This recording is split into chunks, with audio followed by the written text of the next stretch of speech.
And of course, the collateral damage to that, according to people like Faria, who've lived with drones in their village, and of course his village was droned, and he said it frightened the farmers, it killed many civilians, is that it intensifies hatred and fear of the United States in the Middle East especially. Here's how Faria described that. What a violent militants had previously failed to achieve, one drone strike accomplished in an instant. There is now an intense anger against America in Wasab.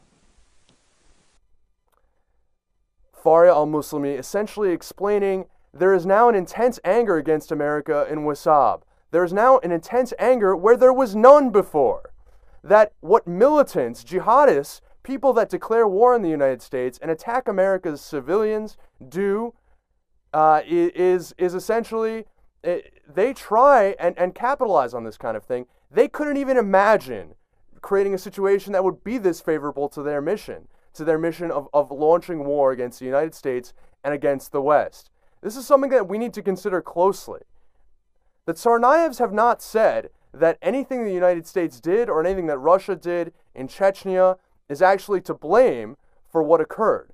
They have not said that in fact that this is an issue anywhere related to Chechnya and Russia. What they have apparently told investigators, at least initially and preliminarily, is that they were influenced by the fact of the United States wars in Afghanistan and in Iraq. Well, of course, there are some people that say that drones do actually inflict fewer casualties than many of those conventional warfare methods.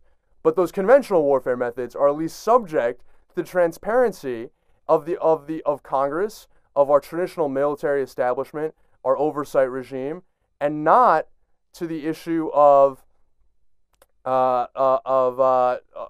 just to the executive privilege that drone warfare is subject to.